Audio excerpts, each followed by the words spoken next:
Why less crowd compared to the previous class? More comfort, huh? Okay, right.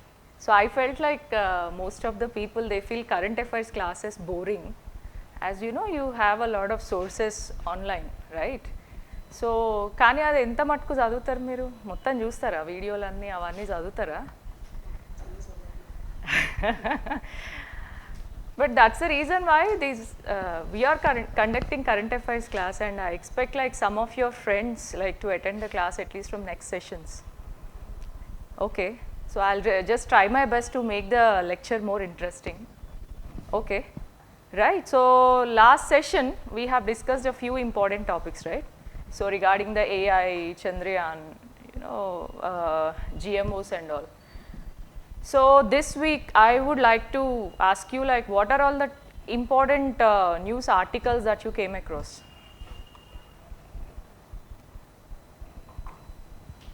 In asal ever chadutaleru aa paper? Ayya, that's okay, you can note it. They'll give you handouts, no need to worry. Issaru, don't worry, they'll give you handouts. They will give, don't worry. Okay, don't waste your time by scribbling, they'll give you the handouts. So how many of you have come across a few, at least I am expecting you to say one or two news articles that you felt interesting. Ransomware, inka bills. So it's all about parliament and passing of bills and all. Yes, project cheetah, inka ante ikkada unnai cheppadu adi. Acha, okay. ఇక్కడ ఉన్నాయి కాకుండా మిగతాయి చెప్పండి. That is what Project Cheetah is all about. Next, what are the other interesting things that you came across? అసలు ఏమేమి news papers చదువుతున్నారు first అది చెప్పండి. ఈనాడువా? హౌ హిందూ ఈనాడు చదువుతున్నారా నిజంగా? Oh my god. Fine, then I have just gone through a few sources and I found these things are interesting and they were frequently discussed. Okay, so that's the reason why I have given this. So I felt that personal data protection bill. నిన్న వచ్చింది కదా, చదివారా article?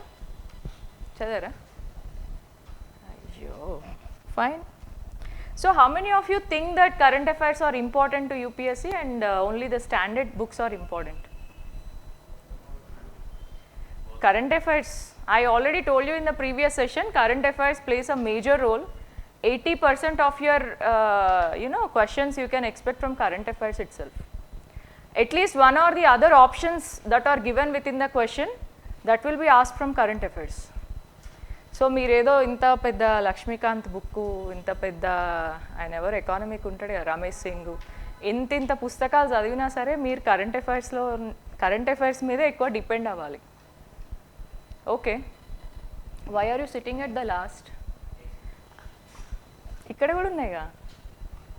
No I'm missing the అచ్చా పడదా? Okay, fine, then go ahead.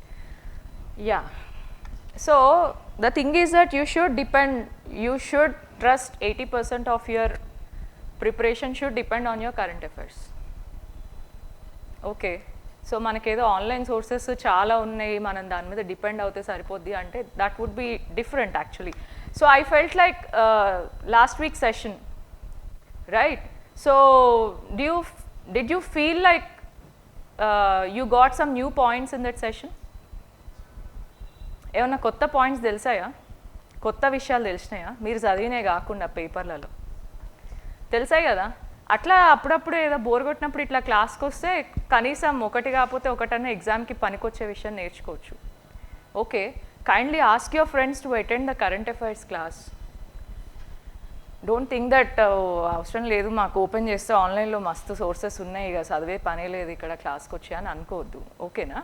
Right, so today let us discuss a few topics. Samudrayan, how many of you came across this article? Samudrayan చూడలే, ఒక పెద్ద submersible cubical లాగా design చేశారు కదా, and after the Chandrayaan, this Samudrayaan is the talk of the town. What does the name mean, Samudrayaan? Em ardhamaindi from the name, what do you understand? Travels in ocean, deep exploration. Okay, inka? Entadi? It's a submersible, not submarine per se, so you should call it as a submersible, right? Yeah, this is how it looks like. So, National Institute of Ocean Technology in collaboration with ISRO, they have designed this, manned submersible. So, Samudrayaan is all about deep ocean exploration, and it is first of its kind in India because we are planning to send 3 human beings in this submersible to explore the deeper oceans. So, what is the main objective of this mission?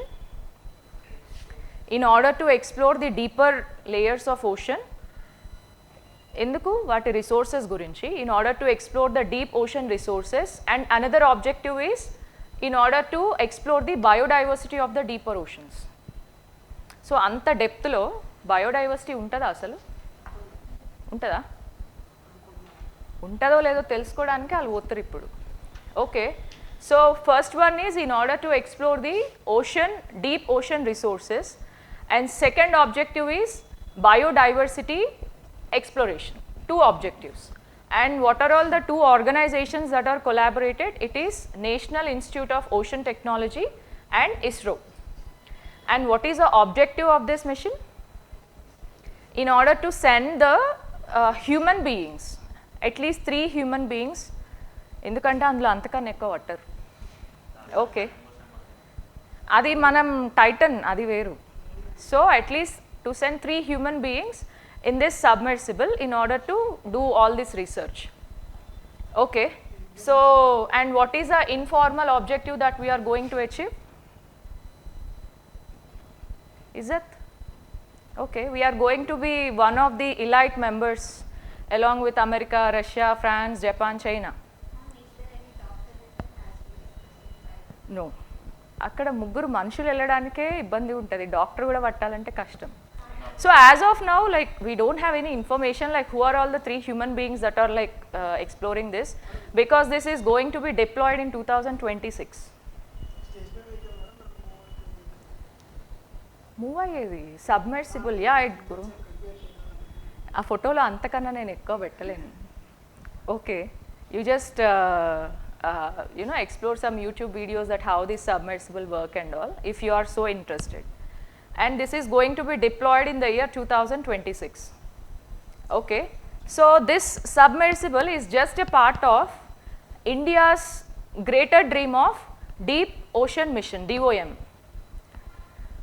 So this DOM that was deployed, like that was devolved by Ministry of Earth Sciences. Okay, deep ocean mission is the major objective. And this launching submersible is Samudrayaan is just a part of it. It is just a part of deep ocean mission of Ministry of Earth Sciences. And this deep ocean mission in turn an objective of our blue economy policy. What is that blue economy policy? Blue economy, green economy, ఇవన్నీ ఉంటాయి కదా. So something like related to exploring the ocean resources. So the main objective of this blue economy policy is sustainable utilization of the ocean resources. Okay, in order to, deni gurinchi, for the betterment of human lives, in order to generate some jobs, and in order to sustain for sustainable development. The major objective is sustainable development. So that is a broader perspective of this blue economy policy. And this blue economy policy is one among the objectives of New India resolution. Have you heard of New India resolution? No? So our PM has, that brainchild of, India, that in order to see ourselves as a new country, as a new India by the year 2030. So ఏముంటాయి అందులో major objectives, reduction of poverty, pollution free environment, generating the jobs. So these are all the major objectives that were pointed out in that New India mission of 2030. So this blue economy is one of the objectives of Blue India. This deep ocean mission is one of the objectives of blue economy policy, and this Samudrayan is one of the smaller objectives of our deep ocean mission. Okay, so blue economy policy antunnam kada. So have you heard of any other policies or any other new innovations under this blue economy policy? Just think, that was actually majorly present in the newspapers in last year. Yeah, improving ports. What is the exact name of that program? Have you heard of Sagarmala project? Sagarmala, vinnara? So Sagarmala, it's like a port led development model. The major objective is IT enabled services are provided in all the major ports for the interconnectivity of the ports. We have a few major ports, 12 or 49 major ports of India. Some around 12, I don't know the exact number. So around 12 major ports are there. So it is a major port led development model, not this Sagarmala. So that also comes under our blue economy policy. Okay. So and coastal development zones. So ivanni, that those are all comes under our blue economy policy only. Okay, right. So yeah, they will be giving the handout, no need to write all this.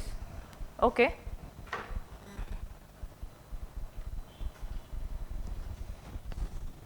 Yes. So the news articles that we have been discussing in the class, you will be given a handout. No need to write in your book or so. Whenever you come across a new point in the newspaper, so I tried my best to include the points comprehensively in the PDF, but if you come across any new point, just include.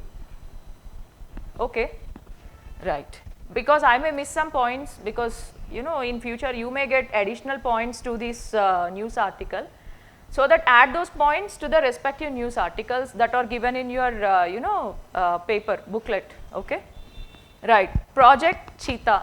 So why this is majorly present in the newspaper as one of the articles? Cheetahs are dying. So do we have cheetahs in India per se? We have got it to India. From where? Namibia. Okay, so and we have got it, and we have been looking for some perfect habitat for the cheetahs. Okay, so what is the usual habitat of cheetahs? Desert lo untada? So what is the usual habitat of cheetah? మనం ఎప్పుడు చూడలేదా national geographic channels అట్లా? అది ఎక్కువ ఎక్కడ ఉంటుంది, ఎలాంటి ఏరియాస్లో ఉంటుంది? ట్రీస్ మధ్యలో ఉంటుందా? ఇంకా exactly. So that's habitat is the గ్రాస్లాండ్స్, open గ్రాస్లాండ్స్. Okay, so అది ఇట్లా బుషీ ఏరియాస్లో ఉండదు cheetah. So the habitat of cheetah is the గ్రాస్లాండ్స్. So we have identified a perfect habitat for the cheetahs in India, that is Kuno National Park. It is located in Madhya Pradesh. This point is important to remember, this factual information. Okay, this Kuno National Park in Madhya Pradesh, we found it as a better habitat in order to relocate these cheetahs that we got from Namibia.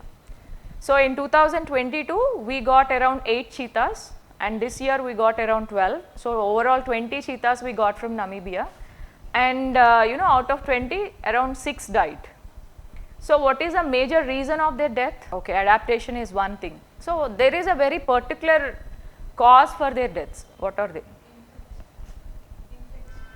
Parasitic infections. Okay, so because of the parasitic infections they are dying, and 4 cubs are born. Even out of 4 cubs, 2 are died. Okay, so the major reason for their deaths is parasitic infections. అది కూడా గుర్తుపెట్టుకోండి, అడగచ్చు. Okay, and అసలు ఎందుకు మనం ఎందుకు తెచ్చుకుంటున్నాం cheetahs? Actually cheetahs they are native to Iran and Africa. They are not native to India. Okay, native అంటే తెలుసు కదా, వాటి యాన్సెస్ట్రల్ హోమ్ అన్నట్టు. So they are not native to India, they are native to Africa and central Iran, and their habitat is open grasslands. So why are we getting cheetahs and killing them?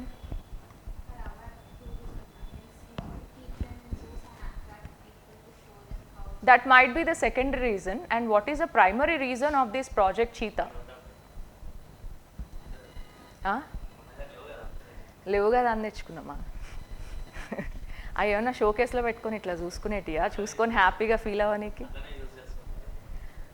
Majorly is to improve our biodiversity. Okay, biodiversity ante telusu kada. What do you mean by biodiversity? As many flora, as many fauna we have. Okay, so cheetahs that are not present in India, we are getting them from Namibia in order to improve our biodiversity. Okay, ecological balance, food chain balance. So ippudu predators ekkuva ayipote ఏమవుతుంది? What will happen if in the food chain predators are increasing? Imbalance అవుతుంది because they keep on killing the animals, so the vulnerable animals. Okay, so predators and preys ఈక్వల్గా ఉండాలన్నమాట. There is like one equation right everywhere. So predators and preys should be in equal number, not in equal exactly, it depends on the ratio. If predators increase, the ecological imbalance occurs. If the prey, the vulnerable animals increase, that also led to the ecological imbalance. Okay, in order to provide the ecological imbalance and in order to improve our biodiversity, right? How? That is one of the major objectives. Okay. No, this kind of thing is to increase the biodiversity first of all. And another reason for these kind of projects is, see, Project Elephant, Project Tiger, Project Crocodile, chala chesam kada. So the major reason is, two major reasons that you have to write in case if it is given as one of your essays or so. One is improving the biodiversity and second one is improving the ecological balance. అది ఒక project అని కాదు, not in particular, I'm talking you in general. Okay, so this is about project cheetah, right? So you have to remember this national park, Kuno national park in Madhya Pradesh. So the major cause of their death is parasitic infection. So why these parasites? Like Africa మనకన్నా మంచిగా ఉంటుందా weather? అక్కడ harsh వెదర్సే కదా, అక్కడ survive అవుతున్నాయి, ఇక్కడ ఎందుకు అవుతలేవు? So you have a law in nature, survival of the fittest. Okay, some are the environmentalists, they are just criticizing this India's move, that why you guys are getting cheetahs and killing those unknown, innocent animals అని చెప్పి. And some of the environmentalists, they are supporting our move, stating that yes, some of them will die, some of them will survive because of the survival of the fittest. Okay, these cheetahs, they are adapted to the local weather conditions of Namibia, and they will be prepared for their harsh winter weathers. Okay, winter will be too harsh, in African countries, too cold at nights, too hot in the morning, so there are extremities in the climate. The same way, even the winters are too cold or too harsh, so these cheetahs will develop a thick coat of fur in order to protect themselves from cold, and other things.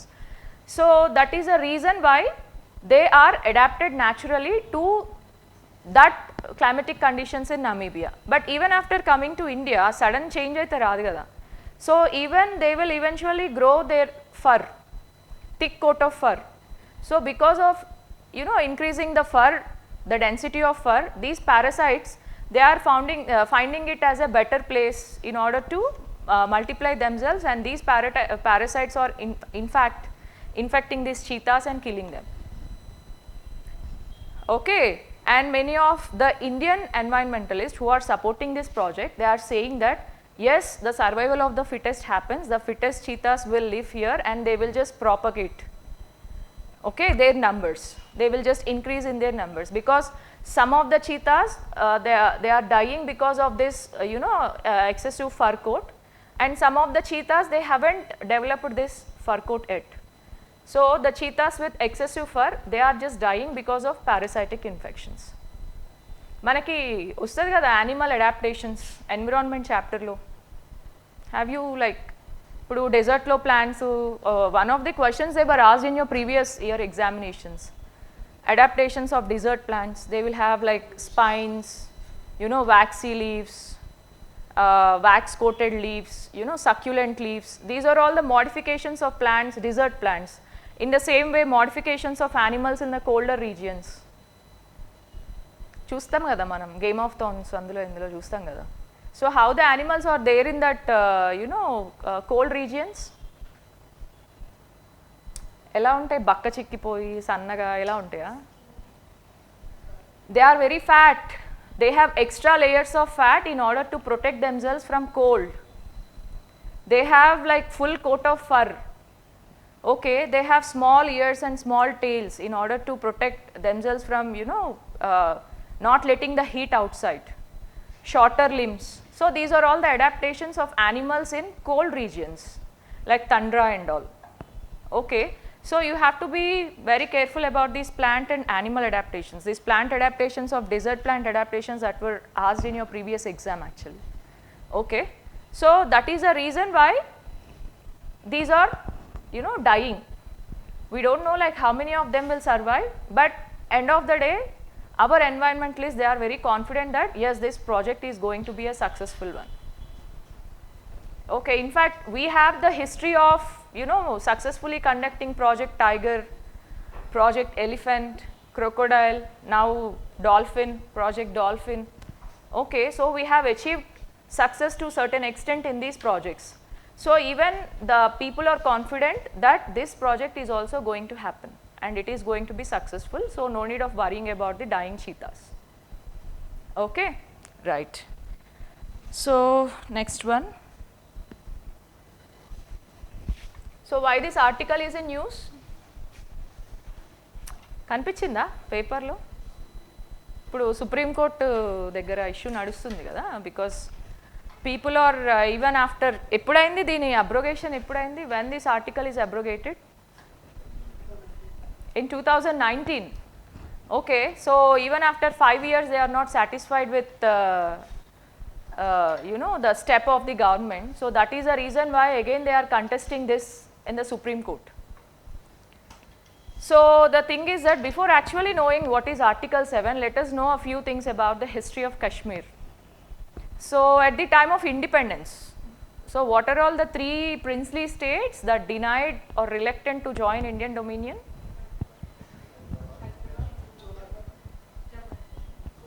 Hyderabad, Junagadh, Jammu and Kashmir. Junagadh is in Maharashtra, Gujarat. Okay, Junagadh is in Gujarat, Hyderabad we all know, and Kashmir. So these 3 princely states, they were actually, so appudu manaki British వాళ్ళు option ఇచ్చారు కదా మన princely స్టేట్స్కి. ఏమి ఇచ్చారు? 3 options. either you can be neutral, either you can join in India, either you can go with Pakistan. So out of around 565 princely states were there. Okay, అందరూ support చేయకుండా join అయ్యిండ్రు Indian డొమినియన్లో except these 3. Okay, and the thing happened with Hyderabad, very interesting. So that Nawab,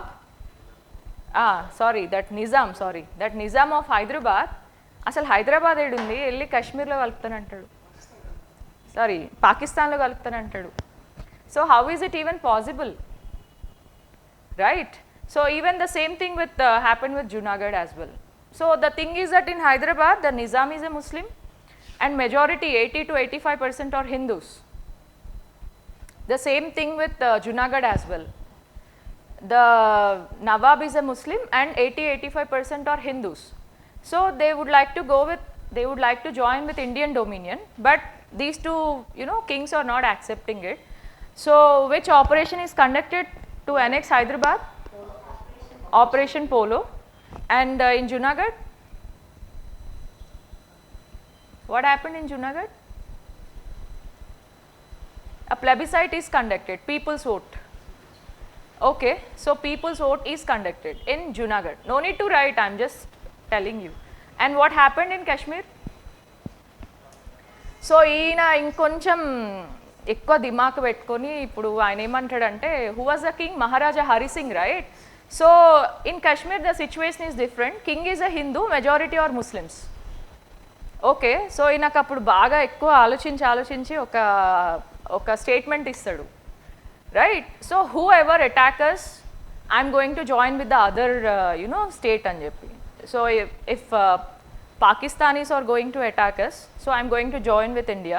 If India is going to, because aitunayi kada issues, so we are forcefully annexing some of the princely states. So if India is going to attack us, I am going with Pakistan. So inka over dimag kada adaithe right. So atla he made a statement. So when all these issues are going in India, suddenly the tribes of Pakistan, okay, they have attacked. అంటే ఆయన statement ఇచ్చాక anyway we all have kept quiet, actually we don't want to take the first step. So the thing is that the tribes of the Pakistan they have attacked, they have invaded this JNK. So at that time he came to India for the rescue. So we made the instrument of accession agreement with Maharaja Hari Singh. So this is the time line of what happened in Kashmir. You know of course ఇది మనకి లక్ష్మీకాంత్లో ఉంటుంది, కానీ మీరు అక్కడక్కడ ఎత్తుక్కోవాలి. I just kept it as a time line. Okay, so at the time of Indian independence even JNK became independent. Okay, but their constitution have been formed after 10 years. 47లో independence వస్తే 57లో దానికి కాన్స్టిట్యూషన్ వచ్చింది. Yes, article 370 it has actually given 3 major provisions and privileges to Kashmir. One is separate constitution, separate flag, and they have their own autonomous internal administration. So they can take care of their own things. And when this article is promulgated by the presidential order, it's not present in the constitution, it is just promulgated with the presidential order at that time. So ee article promulgate chesaka our fundamental rights, means the fundamental rights in our constitution are not applicable. DPSPs not applicable. Article 365 imposing president's rule, it is also not applicable, right. And some of the schedules, 5th and 6th schedule, it's about like administration of scheduled areas and scheduled tribes. And 6th schedule is about administration of tribal areas of Assam, Mizoram, Tripura and Meghalaya. So these 4 states. So these schedules are not applicable per se to the state of Jammu and Kashmir. So because of this article 370. So once this article is abrogated, now entire components of Indian constitution are applicable to the JNK as well. So under Jammu and Kashmir Reorganization Act in 2019, okay, this article 370 is abrogated, and another thing happened is 2 union territories are formed. What are those? Ladakh and JNK, Jammu. Okay, so yeah, this is the timeline, no need to write it. And one more thing I forgot to mention, it is present in part 21 of the constitution. So how many parts are present in Indian constitution right now? 25. At the time of constitution making? 22. Okay, so now the articles is around 470 articles. How many schedules you have? 12 schedules, 105 amendments and 25 parts. At the time of constitution making, it was 395 articles, 8 schedules and 22 parts. Okay, yes, this is what we have discussed. Dual citizenship. No, it's not. Indian constitution never accept the dual citizenship. they will be considered as under Article 1, J&K is a part of India and they are citizens of India, but they have their own autonomous administration. Okay, because they feel they are special and they have their own autonomous administration with respect to their internal administration. And the center have no right or no say, and they should not put their nose in their internal administration. That's what Article 370 says.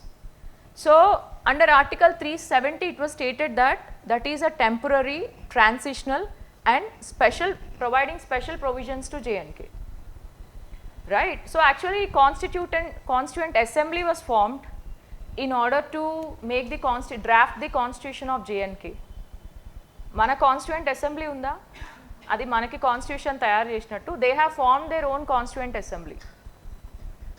Right, and the Constituent Assembly was given the right to abrogate this Article 370, but that didn't happen and eventually it became a part of Indian Constitution. Okay, so this is what happened, and from then onwards, so a lot of internal issues have been happening because the center have a very limited control on this state. So, but now why the people are contesting? Why the people are contesting against this abrogation of this Article 370? Why? ఎవరైనా power పోగొట్టుకోవాలంటే బాధగా ఉంటుందా లేదా? That's what happen even with the politicians, right? So ఉన్న పలంగా వాళ్ళ చేతిలో ఉన్న powers అందరూ ఇంతకుముందు ఎంత కలకల్లాడిపోయేవారు, ఒమర్ అబ్దుల్లా, ఫారూక్ అబ్దుల్లా, ఎక్కడ చూసినా వాళ్ళే అనమాట, ఏదో ఒక స్టేట్మెంట్లో ఏదో ఒక న్యూస్ ఛానల్లో. ఇది తీసేసిన తర్వాత అసలు కనబడట్లేదు ఎక్కడ. So, the thing is that they wanted to reinstate this Article 370 stating that it is against to the will and wish of the people of J&K. Okay, so that is the reason why now this issue is contested in the Supreme Court of India and it is yet to give the judgment on it. Okay, just follow the news, and even Supreme Court, our Chief Justice has also stated that this article is temporary. And the opposition party, that is led by Kapil Sibal as a lawyer, so he is stating that this article should be considered as one of the basic structures of the constitution. Okay, so how the government is able to tweak the basic structure of the constitution? But the Chief Justice of India, he stated that this Article 370 doesn't come under the basic structure of the constitution and this is temporary, so that it can be abrogated. That is what the present status of this Article 370 is going on in the Supreme Court. Okay, so do you think it's a wise move or it is a move that creates some sort of disturbance in the country? Wise move only. So if it is asked in your mains examination, what is your take on it? How are you going to give your points on it?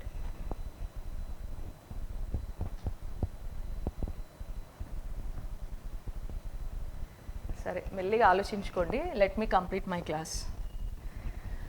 Right, ya, the next topic is El Nino. Right, so what is El Nino? వినబడుతుందా ఇది? Every day like less rainfall, below average rainfall, El Nino kind of situation. Every day you are coming this kind of news articles, right? So what is El Nino?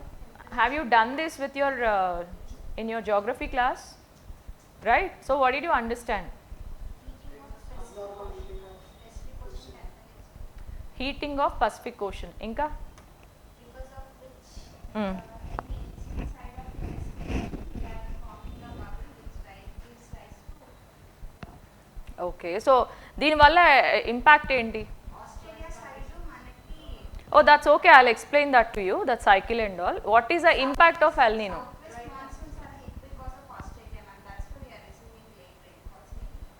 Okay, late rainfall, delayed rainfall, or scarcity in rainfall, means less rainfall.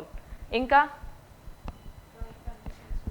Right, arid kind of conditions are going to emerge. So if there are arid kind of conditions, our produce, the food produce is going to be reduced. So there will be a scarcity of food products that leads to the inflation.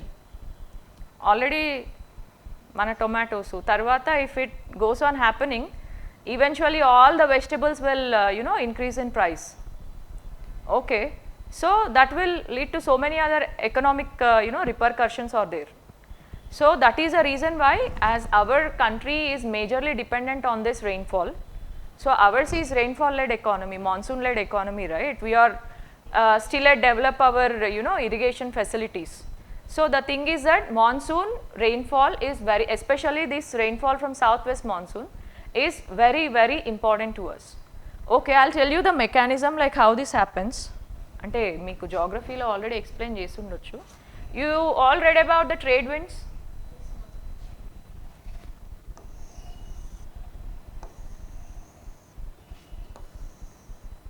So I'll explain the trade winds, later part. First, let us know about the Walker cycle, southern oscillations. Have you heard of southern oscillation? Right? So usually, North America, South America. So ee side emuntadi, em ocean untadi? Atlantic. Okay. So Atlantic Ocean. Here it is Asia, Africa, ఇటువైపు Australia, ఇక్కడ Indian ocean, ఇక్కడ Indian ocean. And here you will have, here it is Pacific Ocean and this is eastern part of Pacific Ocean, right? And this is western part of Pacific Ocean. Means if you take it as a globe, consider it as a globe, eastern part of Pacific Ocean, western part of Pacific Ocean, and this is the Indian Ocean. So what are all the general pressure and temperature conditions? So the thing is that if there is so much of fluctuation in the temperature and pressure conditions, especially in the southern part of the oceans, you have to remember that, especially in the southern part of the oceans, if there is change in temperature and pressure conditions, that is going to lead the El Nino conditions.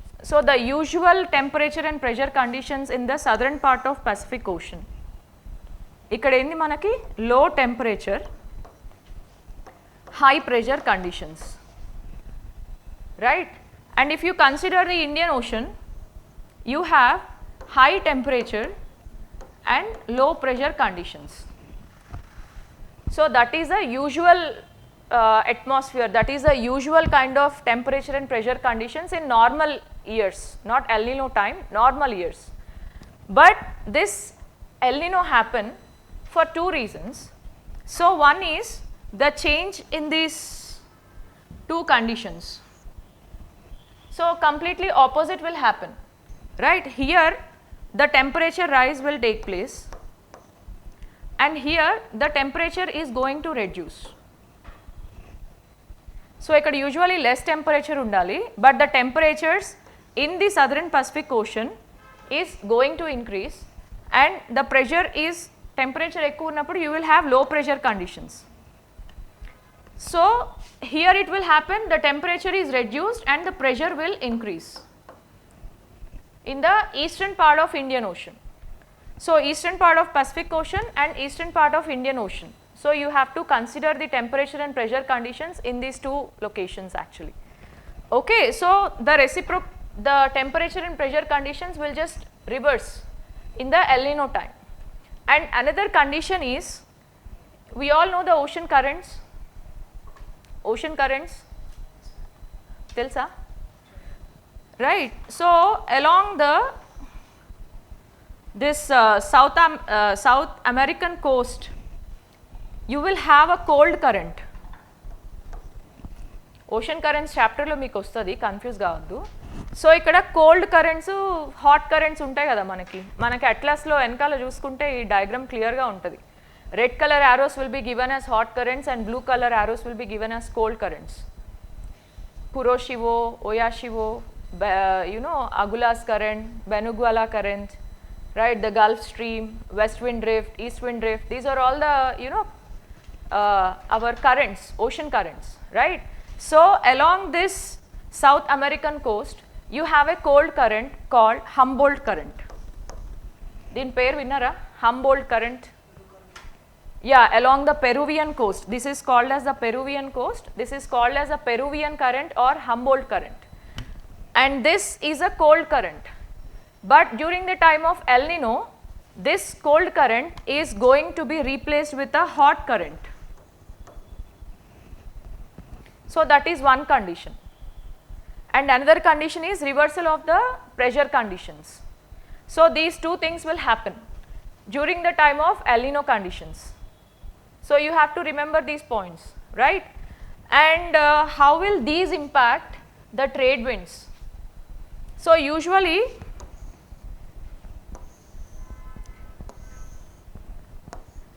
ఇవేం trade winds? Sorry north, okay, ఇది ఇలా వస్తున్నాయి కాబట్టి south east trade winds, north east trade winds, and this is called as the zone of conversion, which is having high temperature and low pressure, equatorial zone of conversion, because trade winds are converging right at this place. So here you will have equatorial zone of conversion, because these trade winds are just converging at this point. And again you have, what are these? What are these? ఇప్పుడే కదా చదివానని చెప్పారు, ఏం నేర్చుకున్నారు మరి జాగ్రఫీలో? Westerlies. Okay, these are westerlies. So the westerly winds, this is called as the zone of diversion. Okay, so horse latitude antam kada, and these are equatorial doldrums. Equatorial doldrums, horse latitudes, right? So this is called as the zone of diversion, because here the trade winds and the westerlies, they are diverting apart. So this is called as the zone of diversion. And here you have again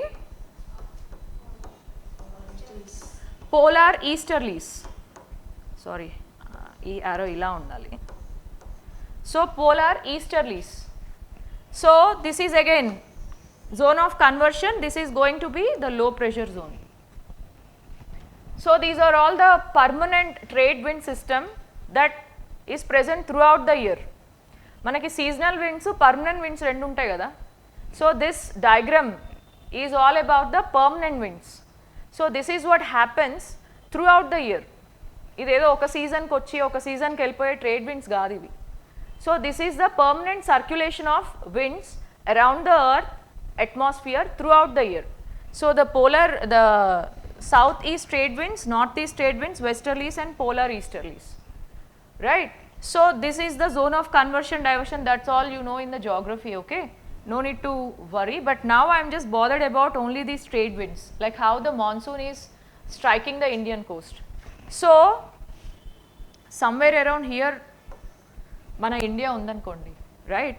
This southeast trade winds, they will just cross the which ocean? Indian Ocean. They will just cross the Indian Ocean. They will just divert this way, okay? And if you consider this as the Indian coastline, and this is the Malabar coast, ikkada Malabar coast ena undedi. So the the southeast trade winds, they cross the Indian Ocean, they will just divert towards the Indian coast, and finally it is going to strike the Malabar coast. That's where the monsoon starts. మనకి south west మాన్సూన్లో 2 branches ఉంటాయి కదా, ఏంది? Arabian sea branch, చాలా చదవాలబ్బా జాగ్రఫీలో, bay of Bengal branch. So ఇలాగా if they strike this coastal area, divert అవుతాయి ఇటొక బ్రాంచు, ఇటొక branch.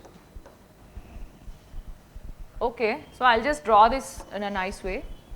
So if they are going to strike like this, so they are going to take diverted into 2 branches. This is called as this, you know, Arabian Sea branch, and this is Bay of Bengal branch. So this Arabian Sea branch, it is going to strike which part of India first? Western Ghats, of course. Which state? Mumbai coast. Okay, it is going to strike the Mumbai coast first, and this Bay of Bengal branch, it is going to strike the state of Assam coast. Okay, so you have to, adi NCERT lo unnade, nenu kotta point cheppatledu, right? So Arabian Sea branch and Bay of Bengal branch. So we get so much of rain from which branch of this monsoon? Manaki NCERT etukkoni cheppandi naaku, nenu cheppanu, because you are very poor in geography. Okay, so we people living in the Andhra and Telangana regions, so we are going to get rain from which branch? So naaku kuda teliyadu, next class lo cheppandi. Okay, so this part, and confirm it, I will ask you in the next class, go through the NCERT, 9th class NCERT lo untadi, gurtupeట్టుకోండి. Okay, so this is how the monsoon happens, right? So because of this changes in the temperature and the pressure conditions, one more thing is these trade winds will get weakened. So weakening of the trade winds will happen. So if the trade winds are weak, the intensity of the rainfall is weak. That is why there is scarcity or less rainfall. And one more thing happens is delayed. ఈసారి ఎప్పుడు వచ్చింది monsoon, ఎప్పుడు వచ్చినాయి first వర్షాలు? After June 15th. Okay, so monsoon should strike the Indian coast, the southwest monsoon should strike the Indian coast in the first week of June. First cheppalante, 1st of June. Okay, so ala jarigitene we will have a proper monsoon, proper rainfall throughout that year. But this time we got the first showers from the monsoon only after June 15th. So that shows that there are certain kind of El Nino condition, and that leads in scarcity of rainfall, delayed monsoon, eventually every event will happen. Okay, so within June 1st nunchi June 7th loga monsoon a branch mana coastline ni touch aitene you will have proper rainfall, and yeah, it will just weaken the trade winds, delayed monsoon and deficit in rainfall. Okay, so this is what happens with the El Nino conditions, and because of this El Nino conditions we have many social repercussions and we have many economic repercussions. So it is just a geographical thing actually, but it is interrelated to our life, because in India we majorly dependent on this southwest monsoon throughout our year. Majority of the crop, 80% of the crop is kharif, right? So if there is any change in this monsoon, in majority areas already the forecast has been given that this year we are going to get the less rains. So El Nino is, there is a very much chance that there might be a question on El Nino. Okay, just follow the news articles whenever you find across this topic. Okay, so clear with El Nino?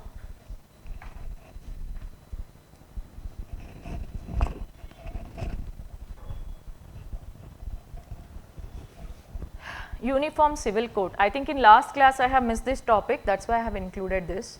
So ante ee week ledu, but just beginning of this month, last month, there was a lot of rukus against this UCC, right? Uniform Civil Code.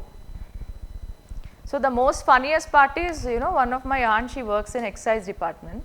So they got a message about this Uniform Civil Code.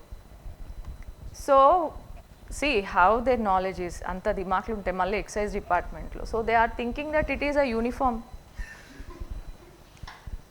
అట్లెట్లా అందరికీ uniform పెడతారు, మేము school days cross అయినాం కదా అని feel అవుతారు. Okay, and they are like working in some highest post actually. So that's what happens. Uniform civil code అంటే everybody is thinking that to offices they have to wear proper uniform అన్నట్టు. So what is Uniform Civil Code and why there is so much of course pros and cons annitkuntai. So why people are just BJP, the present government is just pushing for this UCC, but the others, the opposition parties, they are just giving some points against to it. What is this? What do you know about UCC? I felt like you are the most senior person in the class, that's why I asked you. Yes, what is UCC? Same set of laws అంటే ఇప్పుడు లేవా మనకి loss? మనకి CrPC ఇలాంటివి ఉంటాయి కదా, right? So criminal laws, civil laws అని రెండు ఉంటాయి. సివిల్ లాస్ అంటే it's related to marriage, dissolution of marriage, property inheritance, maintenance part, everything. These all the things comes under the civil laws. And theft, criminal ante theft, robbery, alanti anni criminal laws. Okay, this UCC is mainly related to imposing equality of civil laws among all the religions. Okay, right? Understood? So you are just you just told an answer that what my aunt also just thought of UCC. Okay, it's not about designation and all. Irrespective of the religion, irrespective of the gender, these two things you have to consider. Okay, so gender, religion and endukanante according to Hindu Succession Act, right? So women and men, they have like equal right for the inheritance of ancestral property. Hindu Succession Act kinda, right? So there are other acts applicable to other religions in the country. So Hindu Succession Act is applicable to Hindus, Buddhists, Sikhs and Jains. So what about the other religions? Some of the other acts, so Muslims, they will follow the Sharia law. And another kind of succession act is there for Parsis, Christians, Jews and all. Right, so everybody is following their own respective laws, especially for the civil matters. Okay, and if you go with the Sharia law, the Muslim women, they will just inherit only half of that ancestral property, right? Compared to the sons, I'm talking about the daughters, Muslim daughters. Okay, so these things happen with these different religions. And coming to the marital things, actually matrimonial things, in Hindu Succession Act, under Hindu laws, this polygamy is not acceptable. Polygamy, ఇది మాత్రం బాగా తెలుస్తుంది. So polygamy is like having more than one spouse. Okay, so that is polygamy, that is not acceptable in Hindu laws. But in Muslim law, yes it is. A person can have like more than I think up to 4, up to 7. GK చాలు ఉంది ఆయనకి, right? So that is according to the Sharia law, right? So this is what happens, and many issues even happened in the history. Have you heard of that Shabano case? తెలుసా, చెప్పండి.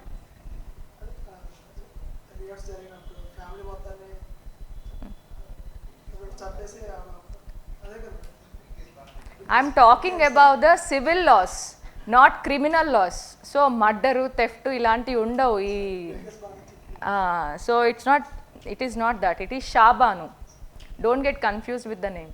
Shabanu's case, it's a very అంటే మనకి కొన్ని ఉంటాయి కదా actually where you get like orders from the Supreme Court. That thing you have to remember, మన Kesavananda Bharati case. Yeah, so many cases are there. So the same way with the Shabano case in 1985. Okay, so the Shabano case is exactly like the lady,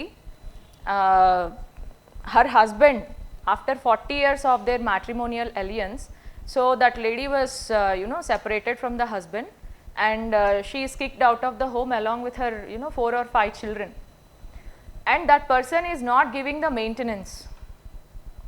See, imagine if a woman not educated, didn't have exploration like what society is, didn't explore the society, so where he think like husband and kids are everything to her. So after 40 years of marriage, maybe she was around 60 or 65 at that time. So at that time she was kicked out of the marriage alliance, and that person is not readily giving the alimony. So Shabano case is more about the alimony. Alimony ante భరణం అంటారు కదా, yeah, not compensation. Okay, maintenance thing.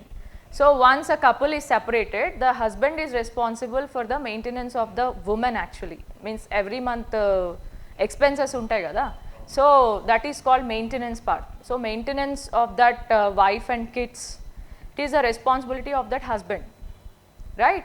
But here the husband is denying that in Sharia law, that is not there in the Sharia law itself. Giving alimony is not acceptable in the Muslim law. Okay, so that's happened with the Shabano case, and this is more about the alimony. And next is that one more case is there, Sarala Mugdal case in 1995.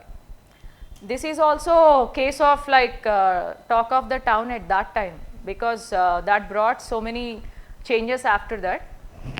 So Sarala Mudgal case ఇది ఇంకా twist ఉంటుంది Ram Gopal Varma cinema లెక్క. Okay, ట్విస్ట్ల మీద ట్విస్ట్లు. So the thing is that the two Hindu couple, that guy, he married a woman without giving divorce to the first spouse, right? And in order to escape from the punishment, that fellow has taken Islam. ఇందాక ఆయన చెప్పాడు కదా, in Islam like more than one spouse is possible అని. So he converted, both the new couple, they have converted to Islam.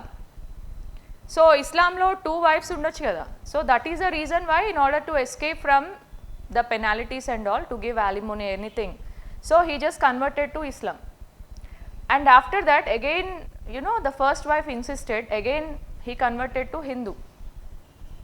So appudu second wife ki already she is a Hindu, again converted to Muslim.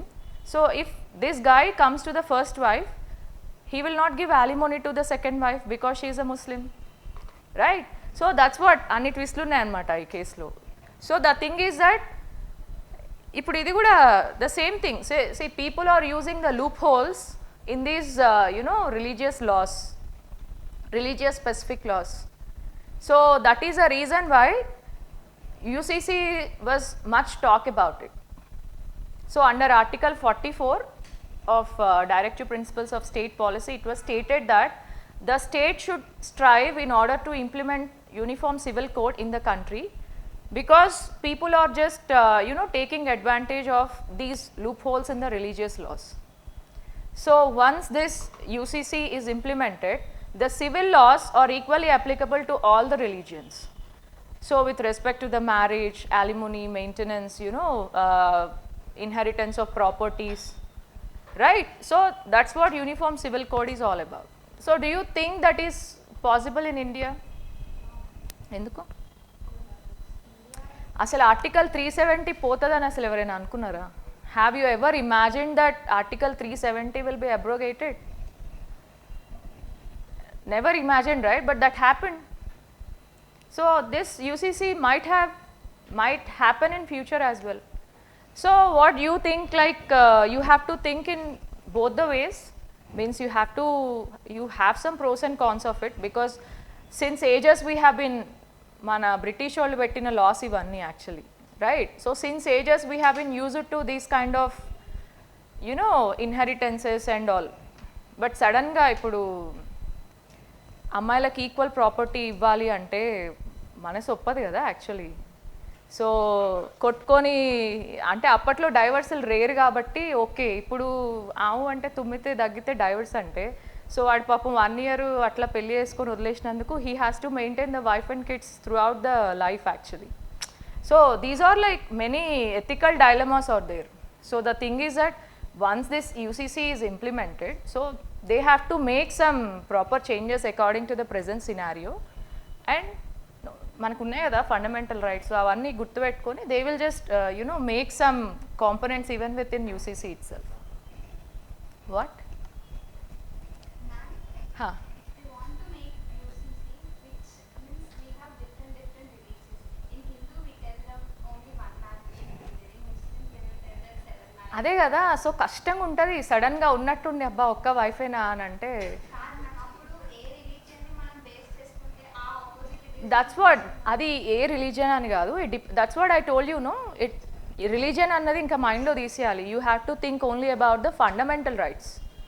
Okay, so constitution have included fundamental rights in the constitution? No, many people they just ఎన్ని రోజులు 11 months 22 days ఎన్నో రోజులు కూర్చొని చేశారు కదా draft constitution, right?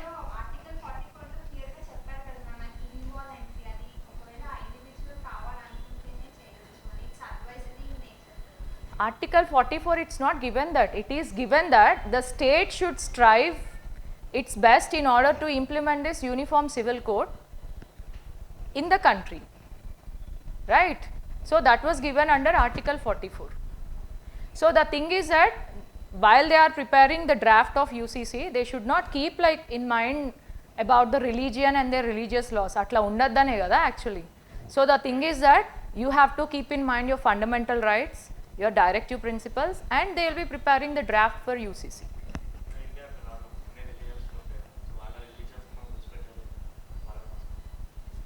ఇప్పుడు ఆ రిలీజియస్లో ఆ రెస్పెక్టివ్ రిలీజియన్స్లో అది ఆ ప్రాపర్ ఈక్వాలిటీ లేదు, ప్రాపర్ ఫండమెంటల్ రైట్స్ లేవనే కదా. The reason why, in order to change that only, they are implementing this UCC. Okay, so once this UCC is here, this is also one way of like imposing the DPSPs, right? One way of just uprighting, keeping the fundamental rights.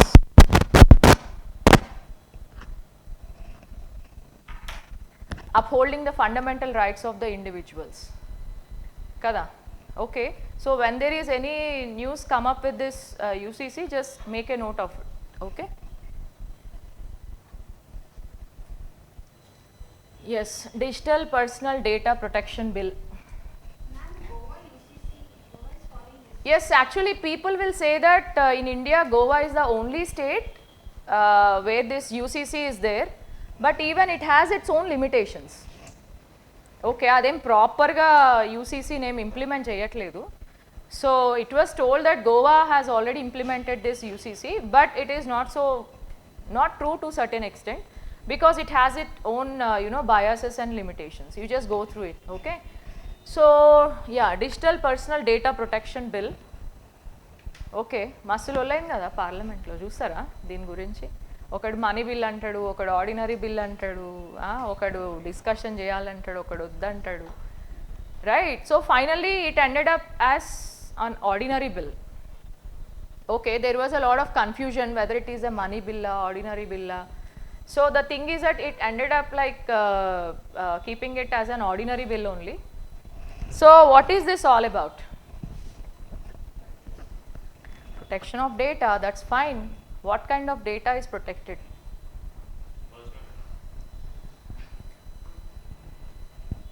Fine. Aina senior aitha, aina intelligent class lo. So it's all about protecting the data of the people, of the organizations, whatever it is within the territory of the country.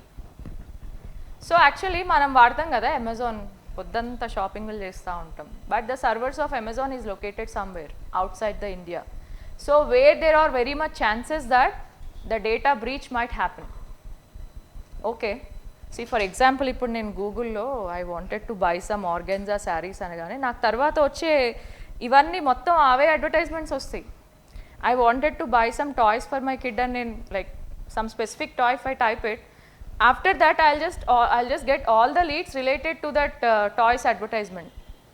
గమనించారా మీరు ఎప్పుడైనా? Right? So what ever you search the keyword, all the advertisements related to that keyword will be displayed in the leads. So how that it happen?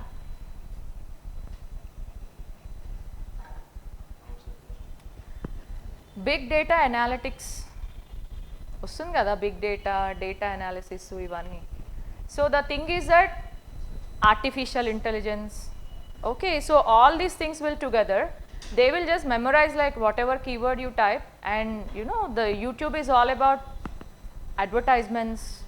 ఎందుకు YouTube stars అయిపోతున్నారు అందరూ? People are just becoming a part of YouTube universe every day. ఎందుకు? Time పాస్గా. So they can advertise, they became the influencers. Influencer marketing, that's a trend, right? So where people are just earning huge through influencer marketing. So the thing is that YouTube is for advertisements and selling their products. So if you are doing a videos on some kind kids activities, some kind of kids related videos cheste, you will get advertisement of all like toys, battalu, ittalu, ye vastayi. Advertisements అంటే Zomato advertisement అన్ని వీడియోలో వస్తుందిలే కానీ so the thing is that the relevant advertisements will be displayed in between the videos. So this YouTube is all about marketing. It's a major marketing platform for your products. Okay, so yeah, ఇప్పుడు మీ data protect అయినట్ట breach అయినట్ట? That's happening right, because people are seeing your data. మీరు search చేసింది వాళ్ళకి లిటరల్గా కనిపించింది. That is the reason why they are just giving the relevant things below right. So your data is breached literally, avuna kada? So the thing is that we have the responsibility to protect our own data. So how is this happening actually? Google manam A search engine వాడితే ఆ search engine నుంచే కదా data breach అవుతుంది కదా, right? So the corporates are just selling the data. Okay, so this bill is all about protecting the personal data of individuals as well as the organizations. So there are some provisions in the bill, of course, which are contesting, like you know, the government is the sole authority to collect any kind of data it want. So the main objective, the main feature is, you have to remember this point, establishment of Data Protection Board of India. Okay, so government has given itself the authority to get any kind of data from this organization, and for that matter from any organization. Manaki data you know ivi untayi kada servers. So the thing is that the government has the authority to get any kind of data it want, and it exempted the government universe, you know, from this data surveillance.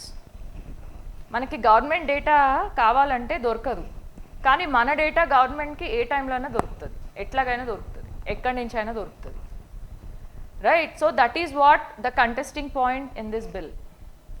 So right now it is presented in Lok Sabha as it is an ordinary bill.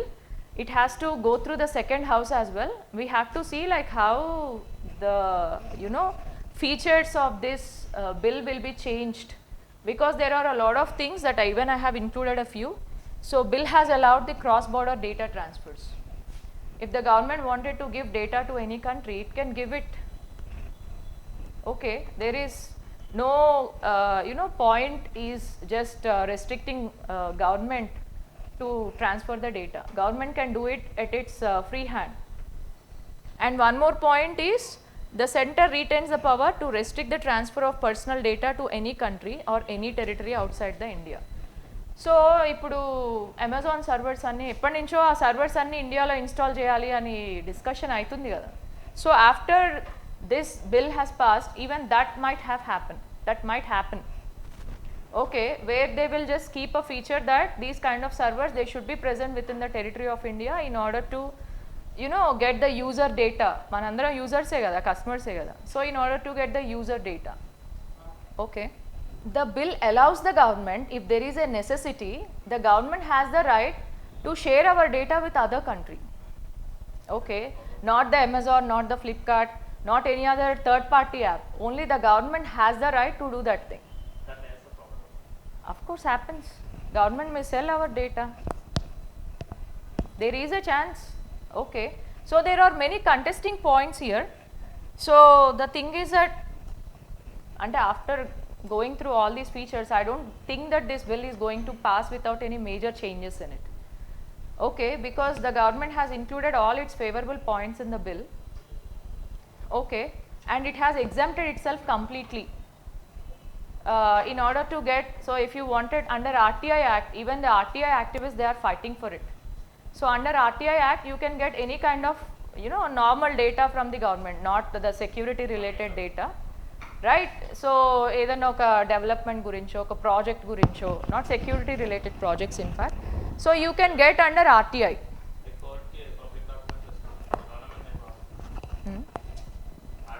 ఇప్పుడు ఏదైనా ఆర్గనైజేషన్కి related ఒక collector office నుంచో, ఒక MRO office నుంచో, ఒక department నుంచో నీకు information కావాలంటే you can get it. But the RTI activist, they are just fearful that even that kind of data will not be given to the users anymore. And they have just fear of it. So that is the reason why even the RTI activists, they are also fighting against this data protection bill. Okay. So definitely you have to take a note out of this bill, and when there is any major changes in it, you have to just note it down. Okay.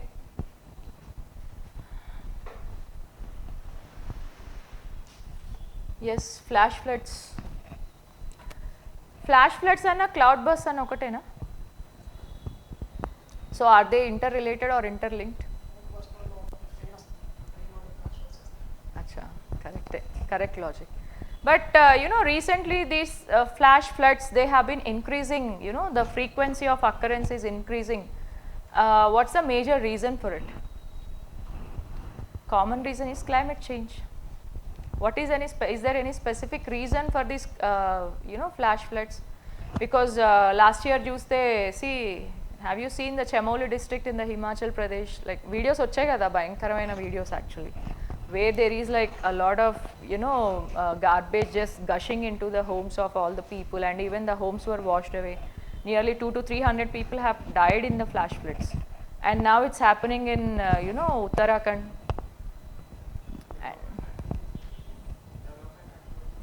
Development activities, and you know, people are occupying all the water bodies. They are just filling up. Ippudu kuda aitundga, if you go to that Kokapet area, Narsingi, yesterday that was a major news. Vinnara, Kokapet land 1 crore, 100 kotla 75 lakshalu, literal ga 1 acre that costed around 100 crores 75 lakhs. Wonder in the history of Hyderabad real estate. Okay, and if you go to that areas, Kokapet, Narsingi, Atanta, Neopolis area kelte, they are just completely filling up all the water beds, and they are just constructing. Okay, that's one of the major reasons, and people are occupying all the low-lying areas. Climate change elano common reasoning. Okay, so that is the reason why we are insisting on sustainable development.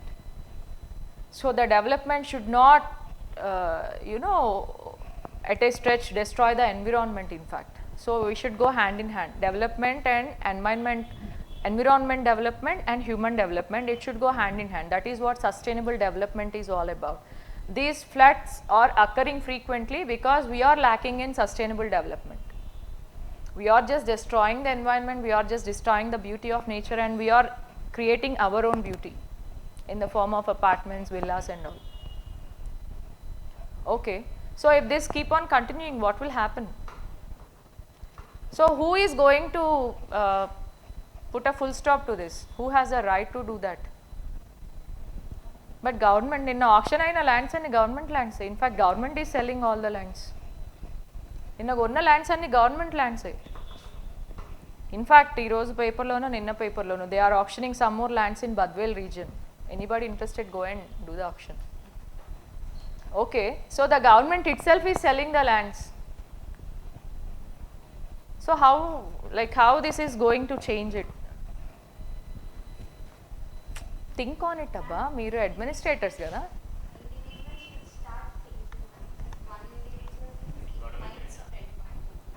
See, ఇప్పుడు అలా కాదు, నాకు government నాకు కావాల్సిన ఒక 3 BHK apartment నేను అనుకున్న ప్రైస్లో ఇస్తుందంటే, వాడు రివర్ బెడ్ మీద కట్టాడా, పార్కులో కట్టిండా, చెట్లు కూలగొట్టి కట్టిండా, ఇల్లు కూలగొట్టి కట్టి, నేను చూడను కదా అవన్నీ.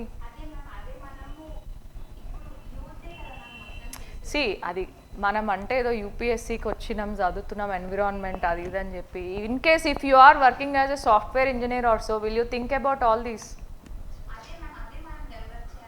అసలు వాళ్ళు ఒక డిఫరెంట్ ప్రపంచంలో ఉంటారు, వాళ్ళ ప్రపంచమే డిఫరెంట్, ఇన్ఆర్బిట్ మాల్ చుట్టూ తిరుగుతుంది అంతే. We have just ban that SUP, single use ప్లాస్టిక్సే కదా బ్యాన్ చేసింది కంప్లీట్గా ప్లాస్టిక్. ఇప్పుడు మీరు బయటకు వెళ్తారు, కింద దిగ్గానే చాయ్ కప్పులు ఏందాయి తాగుతారు కదా, మీ అంతటా మీరు ఒక సెరామిక్ కప్పు బ్యాగ్లో క్యారీ చేసుకొని రారు కదా. See initiatives we can take, but how far we're taking it? See there are some startups coming up where there are like edible plates and spoons. మనం తిన్న స్పూనే మనమే అది కొరుక్కొని తింటే ఎంత గలీజ్గా చూస్తారు చుట్టుపక్కల జనాలు. ఈజ్ ఇట్ లైక్ వాళ్ళు స్టార్టప్ తీసుకొని వస్తున్నారు, but still like to certain extent we have some you know మన బిహేవియరల్ చేంజ్ రావాలి first of all, human behavioural change. Okay, అరే గవర్నమెంటే ఇస్తుంది పర్మిషన్, గవర్నమెంటే కన్స్ట్రక్షన్స్కి పర్మిషన్ ఇచ్చి ఆప్షన్లు వేసి అమ్ముకుంటుంది, ఇంకెవరు ఏం చేస్తారు? గవర్నమెంట్కి ఎందుకు కేసీఆర్ని కూర్చోబెట్టి యూపీఎస్సీ చదివిద్దామా మరి? మరి ఇప్పుడు government is doing that thing, who is going to stop it? HMDA lands అంటే గవర్నమెంట్ ల్యాండ్సే కదా, వాడు దానికి ఆప్షనింగ్ చేసే బదులు ఓ పెద్ద పార్కునో లేకపోతే తవ్వియో పెద్ద పాండునో తయారు చేయొచ్చు కదా, వాడు ఎందుకు ఆప్షన్ వేసి అమ్ముకుంటున్నాడు?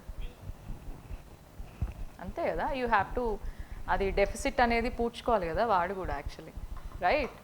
So the thing is that think like how are you going to end this? అంటే సిటిజన్ ఇనిషియేటివ్ అంటే మనం చెప్పడానికి మంచిగానే ఉంటుంది. As I told you, we cannot carry a ceramic cup in our bag and ఎక్కడ ఛాయ్ తాగడానికి పోయినా కప్పు పట్టుకొని నిల్చోలేం కదా. So there should be some alternatives to it. చెప్పండి పర్లేదు, that's one of your suggestions. Any other suggestions like how to, అసలు పొల్యూషన్కి ఇంకేమైనా సజెషన్స్ ఇవ్వండి, how to you know basic things మనం అవాయిడ్ చేయగలం కదా అట్లీస్ట్, లైక్ అలా like how are you going to see for example covid టైంలో అందరూ క్యారీ బ్యాగులు బంద్ చేసి they have just started carrying their own canvas bags actually. So that's where it actually started మార్కెట్స్కి వెళ్ళినప్పుడు కదా. సో అది మేజర్ లెవెల్లో ఎలా ఇంప్లిమెంట్ చేయాలి? C if you go to some hill stations like కోయంబత్తూరో ఊటీయో పోతే నువ్వు ఎంత కాస్ట్లీ వస్తువు కొన్నా ఆడు పేపర్లోనే చుట్టిస్తాడు మనకేదో మిరపకాయ బజ్జీలు ఇచ్చినట్టు. Okay, even if you buy an article for 10,000 or 20,000, he will just wrap it in a newspaper and give it to you. So sometimes you should have that forceful implementation where that is possible only to extend it, majority of the fine say so, forceful ga implement cheso itla cheste that is possible. Ippudu Andhralo a fine nijamena or it's just a troll? Helmet పెట్టుకోపోతే 20,000 fine అనేది వచ్చింది కదా. It's just a troll, huh? Okay, people have just circulated it. So the thing is that sometimes you need forceful implementation. See, complete ga asalu plastic ban cheyalante that should start at the producer level, not at the user level. Nu produce chesinani rojulu nen vaadtane unta kada. So that initiative should be taken at the producer level, like plastic covers. So avani complete ga manufacturing ban cheyandi. Who is going to ask you? సచ్చినట్టు ఒకరోజు bag మర్చిపోయి వెళ్ళిపోతే రెండో రోజు తీసుకెళ్తారు కదా. People will definitely use because that's what happen during the covid time. Plastic కవర్స్తో covid వస్తుందంటే వాడు భయానికో భక్తికో బ్యాగులు తీసుకొని వెళ్ళారు కదా. So that's what happens, right? So that some of the initiative should be taken at the producer level. Extended producer responsibility అని ఒకటి ఉంటుంది ప్లాస్టిక్ బ్యాన్ చేయడంలో, అంటే ఆ point important actually. So extended producer అంటే ఈ ప్రొడ్యూసర్ వీళ్ళు ఏంటంటే they have to collect them back, right? The one who is producing the so and so products, so they can collect the things back and they can reuse it కదా. So the thing is that so that comes in plastic pollution కూడా ఉంది, that's no way related to flash floods. But because see ఈ pollution ఎక్కువ అయిపోయేసరికి, so the thing is that even the river beds are also polluted, the sedimentation is happening. So because sedimentation is one of the reasons for these flash floods, especially that will happen in the high stream regions actually. So the Saro of Assam, A river adi? Right, Brahmaputra is the Saro of Assam. Why? That will keep on like changing the streams. Okay, because of the change of streams it is going to flood different regions and different parts of the state. So ఇప్పుడు ఒక స్ట్రీమ్లో వెళ్తుంటే ఆ పక్కన ఏదైనా ఉంటే ఆడు ఇల్లులు కట్టుకోవడమో development చేసుకోవడమో చేస్తాడు. ఇవాళ ఇటు పోతుంది, రేపు ఇటు పోతుంది, ఆడి ఇంట్లోకి వెళ్ళి పోతుంది అది. So that is change of stream where it is going to gush away all the houses and things like along its way of flow. So ఇంకోటి ఉంది కదా మనకి sorrow of Bengal, river Damodar. Okay, river Damodar. So these are all the things that you have factual information you have to remember. Okay, so because of change of river streams is one of the major reasons for the flash floods. So increase in rainfall okati, increase in precipitation okati. This change of streams is also one of the major reasons. And river sedimentation. Okay, river bed lo sedimentation ఎక్కువైపోతే ఏమవుతుంది, అది overflow అవుతుంది కదా. So river bed sedimentation is another reason. So all these things, and you know, the cloud bursts and you know, heavy rainfall. So మొన్న ఒక 1 week back ఇక్కడ చాలా పెద్ద పడింది. But when I go to my place, like అక్కడ అసలు ఏం లేదు, రెయిన్ లేదు. It's like 1 hour from here, so it's like in Secunderabad cantonment. So ఇక్కడ పడింది, I was just completely stuck up here for 1 hour. That's like complete visibility లేదు వెళ్ళాలంటే drive చేసుకొని.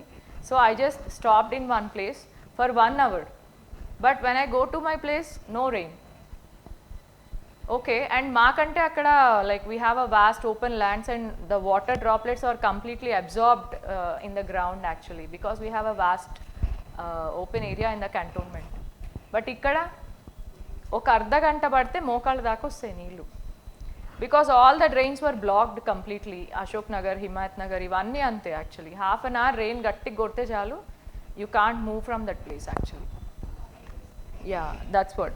So the thing is that the flash floods are happening in the northern parts of the country right now. So whenever you find a news article about the flash floods, just add to your note. Okay.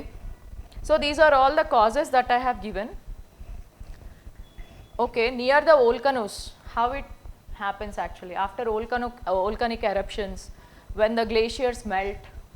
అంటే మన దగ్గర లేవులే కానీ north India కూడా మన ఇండియానే కదా. So you have to, and extensive rainfall after tropical storms and failure of dams. Okay, overflow of reservoirs and dams. If they lift the gates, that's what happened in Kerala, right? Kerala lo appudu floods vachinappudu. Yeah, so because of failure of these dams and reservoirs, flash floods will happen. So these are all the things that you have to think of. Flash floods ante meer rayaniki em undadu. So causes you have to remember and impact you have to remember. And in what way you are going to, you know, make some positive changes, like not to happen, it not to occur in the future. That's what I discussed in the previous session. Majorly I have given like pros and cons and way forward, right? Every topic you have to think in that way.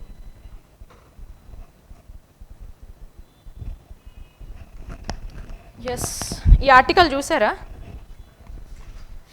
కనిపించిందా? In the editorial, Hindu editorial, it was given about the 16th Finance Commission. Okay, so చదువుంటారుగా లక్ష్మీకాంత్లో. Under Article 280, the Finance Commission will be promulgated by the President, will be on every 5th year. So that was the first statement in Lakshmikant, on every 5th year. So ido oka clarity nenu istanu. See, right now the 15th Finance Commission report we are following. Okay, so 15th Finance Commission, it was set up in the year 2017. I never know, NK Singh is the chairman for the 15th Finance Commission, and it submitted the report in the year 2019. So it submitted in the year submitted its report in the year 2019, and the years of implementation is from April 1st 2020 to April 1st 2025. Okay, this is what happens with every finance commission. So the previous that means the 15th Finance Commission we are talking about, it was set up by the President of India in the year 2017. It submitted its report in 2019, and the report right now it is implemented till 2025. So it's the time to set up the 16th Finance Commission. Okay, ఎందుకంటే 25కి expire అవుతుంది, 26th నుంచి మనం కొత్త commission report implement చేయాలి. So that is the reason why if we set up the 16th Finance Commission now, it is going to give the report by the time the previous report expires. Okay, so ikkada Finance Commission means the constitutional significance of Finance Commission is, it is present under Article 280, and the major objective why this Finance Commission is set up is for 3 reasons. The very first reason is not exactly CGST, it's like distribution of the taxes, central pool of taxes between the central government and the state government. Okay. So the thing is that the 14th Finance Commission, so it has given a major recommendation which was also accepted and implemented even in the 15th Finance Commission. The major recommendation of 14th Finance Commission is the state's share from the central pool of taxes should be increased from 32% to 42%. మనకు ఆ tax స్ట్రక్చర్లో వస్తుంది కదా, states కొన్ని taxes collect చేస్తుంది, centre కొన్ని specific taxes collect చేస్తుంది, కొన్ని centre collect చేస్తుంది, ఇద్దరు షేర్ చేసుకుంటారు. ఓకే, కొన్ని సోలోగా స్టేట్ ఒకటే కలెక్ట్ చేసుకుంటుంది, right. So that is how the tax structure of India, and it is present in some specific articles you have to go through in Laxmikanth. Okay, so ఇక్కడ మనకి central pool of taxes ఉంటాయి కదా, so the devolution of the taxes, the sharing of the taxes between the centre and the state, that is increased from 32% to 42%, recommended by the 14th Finance Commission, and that was even accepted and implemented even by the 15th Finance Commission, right. So this is a major recommendation you have to remember, that is one of the suggestions given by the Finance Commission. And second suggestion is, in order to increase the consolidated fund of states, two things, consolidated fund of India untadi, consolidated fund of states untadi kada. So Finance Commission also suggests the states how to increase their consolidated fund of state. Enduku, in order to give funds to panchayats and municipalities, they should get some funds in order to make the developments at grassroots level kada. Panchayats and municipalities e kada grassroots level lo manaki development chesedi. So consolidated fund of state berigite, that will give a positive impact on devolution of funds to panchayats and municipalities. Okay, so how to augment the consolidated fund of state ani kuda manaku Finance Commission cheptadi, and any other work given by the President of India. So with respect to the appointment of the persons to Finance Commission, it is done by the President of India, and any changes to the Finance Commission, everything that is in the hands of President of India. It is constituted like one chairman plus 4 members. So here మీరు ఇక్కడ గుర్తుపెట్టుకోవాల్సింది ఏంటంటే, who is eligible to be the chairman of Finance Commission? ఎవరు? Any person who is expertise in public affairs, who has enough experience in public affairs. So that, ఎందుకంటే that was previously asked actually, so you have to remember. So any person who has expertise and experience in public affairs, he can be the chairman of this Finance Commission, and rest of the 4 members, one could be the any judge from the High Court or any person like of equal stature, and second person is finance and accounts lo experts, economy lo experts, and financial matters and administration lo experts. So these are all the members from these streams, they will be eligible as the members, the rest of the 4 members. ఇది ఏదో గుర్తుపెట్టుకోవడానికి కష్టం అని అనుకోకండి, ఇది previous year ఎగ్జామ్స్లో అడిగారు. Okay, so options ఇచ్చి like మనకు ఉంటాయి కదా combinations 1 and 2, 2 and 3. That's a challenging part in UPSC, right. ఏదో ఫ్యాక్చువల్ అంటే ఏదో దిమాక్ అప్లై చేసి మనం పెట్టేస్తాం, కానీ కాంబినేషన్స్ అంటేనే పిచ్చిలేసిపోతుంది. ఇవాళ రేపు సీసాట్ని చూస్తుంటే అయితే అసలు జనాలు భయపడుతున్నారు, right. So have you written this year exam? రాసారా? CSAT లో వచ్చినాయి ఆ మార్కులు అందరికీ? ఎన్ని వచ్చినాయి? మీరు టాపర్స్ అయితే. So people are literally worried about the CSAT exam. Okay, because it is getting like అది టఫ్ అని చెప్పాలా ఈజీ అని చెప్పాలా అర్థం కావట్లేదు, కానీ but people are finding it very challenging and difficult to find out the right answer, especially to the reading comprehensions. Okay, so the thing is that CSATలో especially that comes only with practice. So as many test as you do, that's the reason why. Because నాకు తెలిసిన వాళ్ళు కొంతమంది రాశారు, majorly they are just getting 90 to 95 in GS1, and వాళ్ళకి తిప్పి తిప్పి కొడితే 30 మార్కులు వస్తలేవు సీసాట్లో. రాస్తే తెలుస్తుంది. Okay, so the thing is that CSAT is becoming more challenging in this prelims. So the thing is that as many tests as you do, as much practice as you do, so that you can, అది 33% కదా అని అనుకోద్దు, light తీసుకోవద్దు, అందరికీ అందులోనే అంతుంది CSATలో. Paper 1 they are just doing it well, but paper 2 is becoming more tough. 33 అయినా సరే రావడం చాలా కష్టంగా ఉంటుంది. ఓకే, ఎందుకు ఆ ఫిగర్ బాగాలేదా? Right, so this is about the Finance Commission, and this thing you have to remember, Finance Commission is a quasi judicial body and it is considered to be the wheel for federal, federalism, wheel of federalism in India. ఈ 2 statements గుర్తు పెట్టుకోండి. Okay, so this is about this. So whenever you get any info on 16th Finance Commission, just note it down. And who is the chairman of the very first Finance Commission? అంటే out of my curiosity, అదేదో UPSCలో అడుగుతారని కాదు. సరే, next క్లాస్లో చెప్పండి. And when was the first finance commission report was implemented? అది కూడా next క్లాస్లో చెప్తారా? So that was implemented in so first finance commission was actually setup in 1952. The report is implemented from 52 to 1957. They didn't take so much of time to give the report actually. Okay.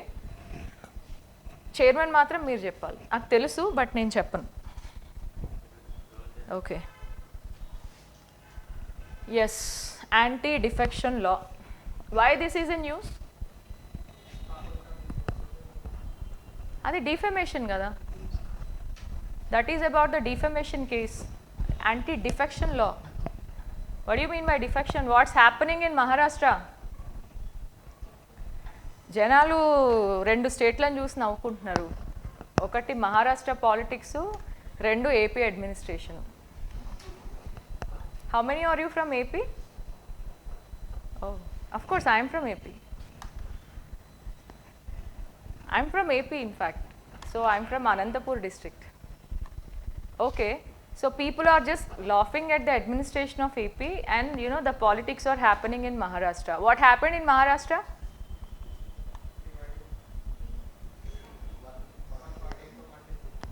So it's like the split happened in the political party, right?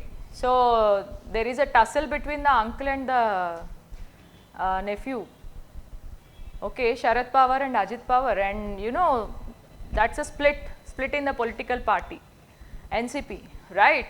So defection is all about the splits, mergers, jumping into a different political party.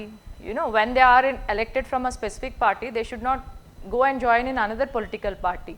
So that's what happens. అంటే ఇది ఏదో పెట్టారులే కానీ కాన్స్టిట్యూషన్లో, దీనివల్ల ఏం ఎఫెక్టివ్గా ఏం జరగట్లేదు. So at the will and wish of the politicians, they are just jumping from one party to another party because of offers, best offers. Okay, మనం ఎతుకుతాం కదా ఒక ఫోన్ కొనాలంటే అమెజాన్లో ఎంత ఆఫర్ ఉంది, ఫ్లిప్కార్ట్లో ఎంత ఆఫర్ ఉంది. సో అట్లా అనమాట, they will just look for better offers and they will just jump from one party to another party. Okay, so the thing is that it is all about the defection. Even though we have the anti defection, the defections will happen, it's a common thing. So what do you mean by defection? See, defection happens with 2 kinds of representatives, elected representatives and nominated representatives. Elected representatives aithe, so if they belong to a political party, okay, so they should not join another political party when they are elected from this party.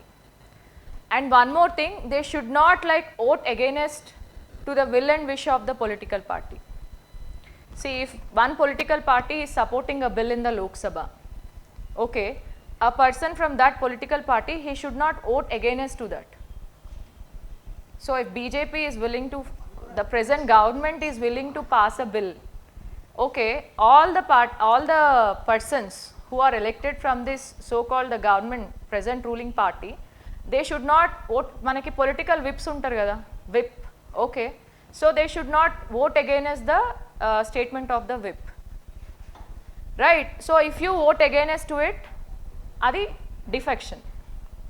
And voting టైంలో absent అయితే, okay, so if yeah, without informing the whip, if you are absent on the voting day, it is also considered as a defection. Okay, so these things with respect to the elected representatives. And మనకి independent candidates ఉంటారు కదా, ఇండిపెండెంట్గా ఏ political party కాకుండా ఇండివిజువల్గా independent candidates we call them. So if these candidates will join in any other political party, that is also considered, because జనాలకి ఏ political party నచ్చకే కదా నీకు ఓటేసింది, ఇండిపెండెంట్కి. So if you are going to join in another political party, that is considered as a defection. And you have nominated members. Nominated members ఉంటారు కదా, కొన్ని seats reserved for some nominated members. So these nominated members, they have to choose and join in any political party with in the 6 months of their nomination. Okay, so 6 months like మనకి రాజ్యసభకి లోక్సభకి nominated ఉంటారు కదా, like Sachin Tendulkar, Rekha and all these people. Okay, they will choose one or the other political party as soon as they are nominated. So if they don't join in any political party within the 6 months, that is considered as anti-defection and their nomination will be cancelled. Okay, so all this scenario is considered to be defection, and that is the reason why an anti-defection law, okay, amendment it is not present in the original constitution, but we got this through an amendment, and we have added a special schedule to it, 10th schedule of the constitution. Okay, so 58th 52nd amendment and 52nd 58th, am I wrong? Is it like, I felt it is 58 or something. Anyway, just go through that textbook and you just correct it. Chudandi okkasari, I think it's 58 or something, right? So out of this, through this amendment, we have just got this anti-defection law, and that amendment also added this 10th schedule of the constitution. Okay, so there is an exception that it is applicable, ante adi applicability untada merger time lo, split time lo. 52nd ena, okay, fine. So the exception, is it applicable during the split or is it applicable during the merger of the party? Split అంటే ఒక political party 2 parties or 3 parties గా అవ్వడం. Merger అంటే some political party is just merging with another political party, and that merge happens when more than 2/3 of the people is saying yes to it. That is merger. Okay, so this anti-defection law under 91st amendment. So after this 52nd amendment, we have added this 10th schedule, but again 91st amendment has done and did small change, and we just that 91st amendment just stated that this anti-defection law is not applicable to the mergers. Okay, that has given an exception to it, right? So yeah, I have just stated what are all comes under defection and anti-defection. Just go through that polity textbook once and get it clarified.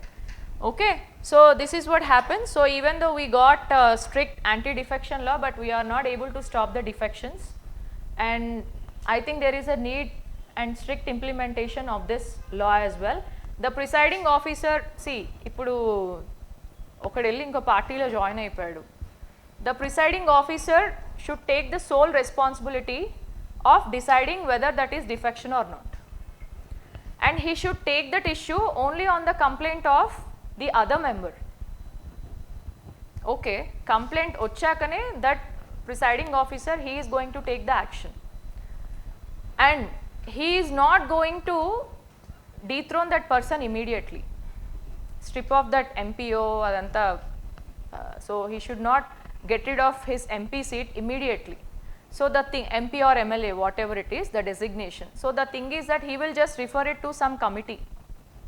So that is the reason why you have to remember here is anti-defection action is not immediate and automatic. It is a time taking process. Okay, right, you have to remember that thing. Presiding officer is responsible to take the action on this anti-defection, and the effect of anti-defection action is not immediate and automatic. Okay, right. Plastic pollution. So actually ఇది June నుంచి నడుస్తుంది, because on June 5th you have World Environment Day. సో world environment day రోజు beat the plastic అని ఒక trend నడిచింది అనమాట ట్విట్టర్లో.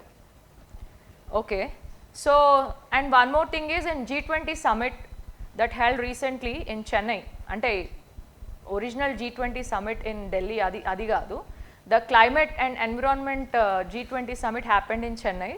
So there our Prime Minister, he just made a statement that you should come out with a legally binding, you know, international agreement to end the plastic pollution. So that's the statement he has given. Okay, so manam ee COP meetlu, ee G20 meetlu చాలా పెట్టుకుంటున్నాం కదా, in order to discuss about the fund initiatives, everything. So are they effective really? Are they effective? Not so effective, because they are not legally binding. 90% of the agreements that are happening under, you know, whatever UNEP aithe indi, UNDP aithe indi, any organization, 90% of the agreements are non-binding, not legally binding. So that is all voluntary. So you have to take yourself some initiative. See, manam international solar alliance తీసుకొచ్చినాం in India, so we have just fought for it, because being located in a tropical country, so tropical region, so you have the advantage of utilizing the solar energy, right? So even though initial cost is huge, see, we used to get in summers we used to get bill of around 8,000 to 10,000 per month, because we use a lot of ACs in our home. Okay, after installing that solar thing, maku negative lo vastundi bill.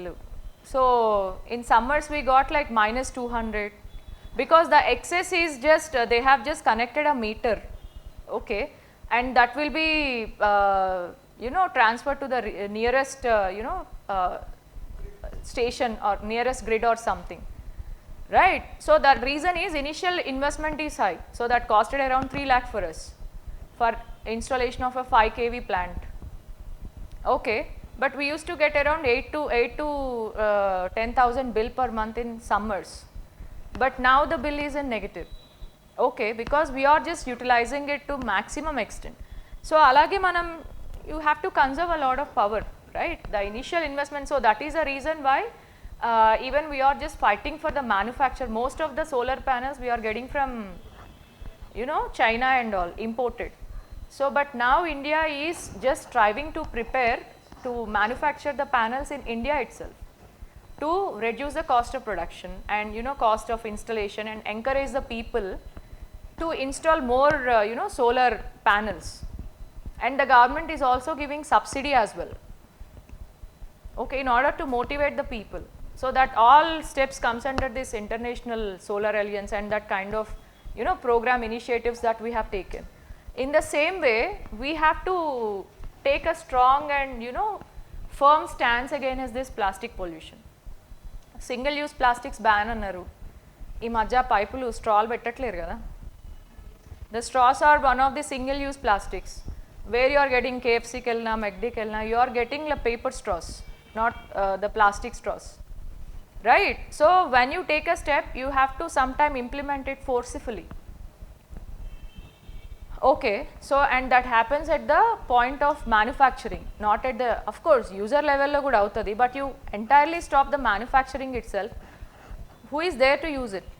Ledhu kada akkada product use cheyadaniki.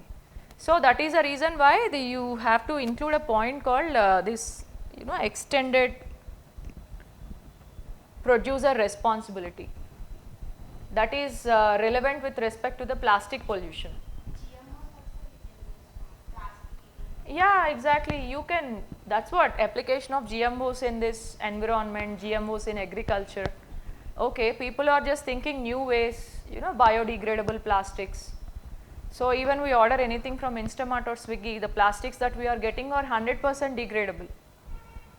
So you have to, you know, motivate and give subsidy to those kind of startups to produce like 100% degradable plastics. Okay, so that's how you can reduce the plastic pollution entirely, because this plastic pollution, it became a menace for the marine animals, for the land animals, for the human beings. Okay, because we got a question on microplastics previously. So microplastics, they are very minute, less than 5 mm. Okay, so they can enter the food chain, they can cause the disturbance in the entire food chain itself. And you know, cows and animals, 2 days before there was a news that you know, a veterinary doctor in Odisha, he removed 30 kg of plastic from a cow's stomach. Okay, so the animals, marine animals, land animals, all the animals including the human beings, they are vulnerable to this plastic pollution.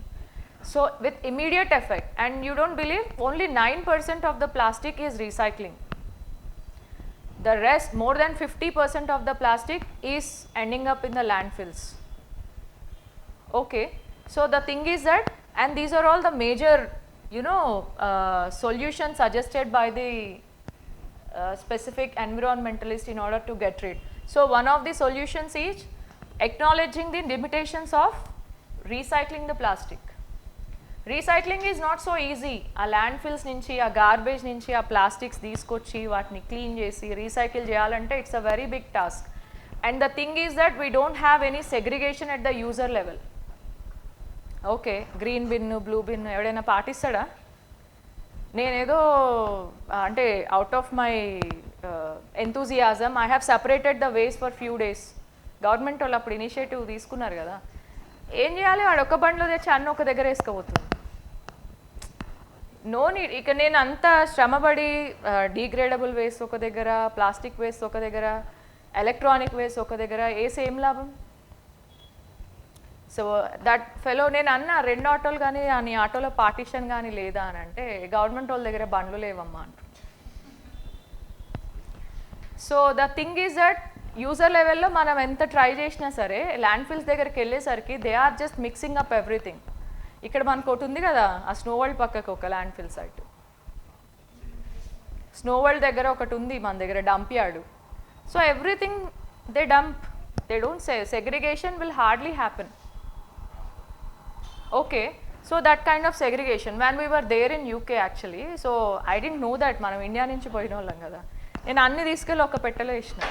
వాడు వారం రోజులైనా చెత్త తీసుకుపోతలేడు. ఏమైందా అని అంటే, see you have messed up everything here అని చెప్పిండు. So the thing is that if you put the food waste and all in a same bin, they are very reluctant to take it actually. వాడు 1 week అయినా చెత్త తీసుకుపోలే మా ఇంటి దగ్గర నుంచి.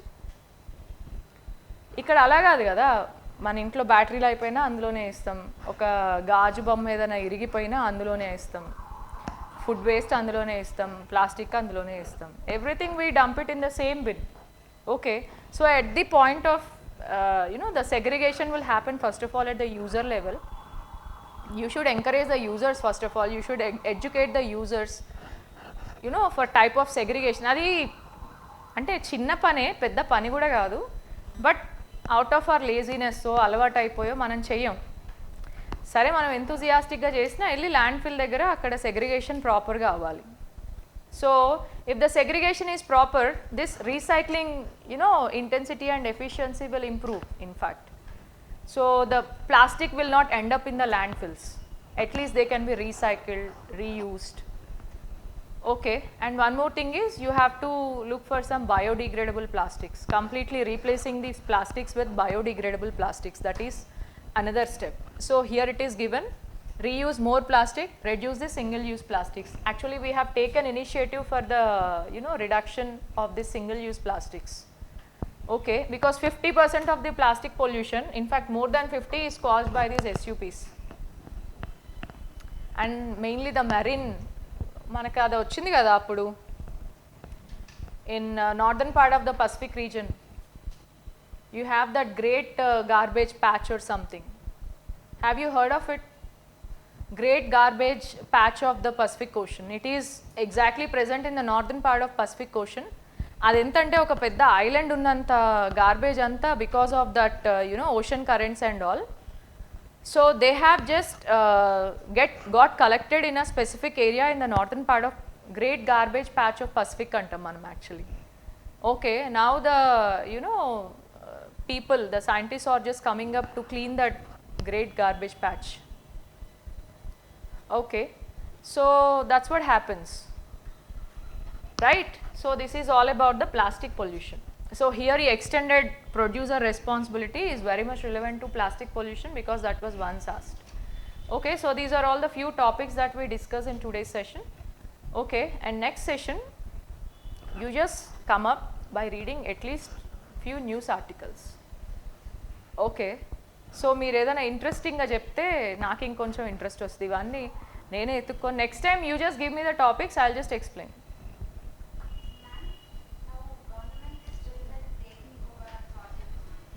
Yes, so it is going to cut a lot of plants under that Great Nicobar project.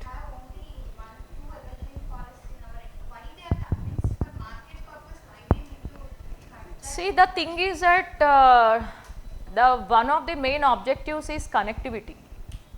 Okay, building the connectivity because those islands are just completely alienated from the main part of India, right? So connectivity is missing. And మన జనాలు వెళ్తారు కదా అండమాన్కి trip పోతారు కదా, they are even just spoiling the tribes over there. వాళ్ళకి actually కిల్లీలు అంటే ఇష్టం అంట. So one of my friends she told me actually. So they love that betel leaves, మనకి ఈ మీఠా కిల్లి ఇలా పాన్ ఉంటుంది కదా, meetha paan. So they are very much fond of these things and all. And in order to take A photograph you have to give them pan అంట. అక్కడికి వెళ్ళి మన వాళ్ళు ట్రిప్పులకి వెళ్ళి వాళ్ళని కూడా చెడగొడుతున్నారు. సో కనెక్టివిటీ లేదని కాదు, as of now you have only the tourism part, but the development part is hardly happening there, right? So that is a reason why this Great Nicobar project is initiated. Okay, right? Hey, animals, plants, ఇవన్నీ పట్టించుకుంటే that's what development should happen, but that should not destroy the nature. But unfortunately that doesn't happen. ఇప్పుడు మనం అటు తార్నాక దిక్కు పోతున్నప్పుడు మధ్యలో పెద్ద temple ఉంటుంది, పెద్ద చెట్టు ఉంటుంది, రోడ్డు ఆ టెంపుల్ కట్టిట్టు రోడ్డు కట్టారే కానీ వీటిని ఏం చేయలేదు కదా, right? So they did not destroy that plant actually, there was a big tree. Okay, and in fact Hyderabad is one of the most green cities in the world. In fact green city, most number of plants సిటీలో ఉన్న place Hyderabad, one of the major cities in world actually. Okay, so the thing is, if it is not necessary you should not cut it, in fact. Okay, fine. Next time you just give me the topics, we'll just discuss it in the class. What are all the topics you are interested? Just go through the newspaper at least for half an hour or 40 minutes. That's what it should be, a combination of your NCERTs, your standard books and your current affairs. Okay, so మీరు only current affairs మీద depend అవ్వద్దు, because factual information and all you will get it from NCERTs and standard books. నీకు ఆ factual information ఇందులో దొరకదు. Only the current issues that are happening, that will you can add on, it's like an add on to your preparation. Okay, so you should depend on 3 sources: NCERTs, your standard books and this Hindu newspaper, Hindu or whatever it is. I don't suggest anything per se, but it's up to you. You have to follow the current affairs. And you have to make some additions, ఏంటి add అవుతుంది అని చెప్పి.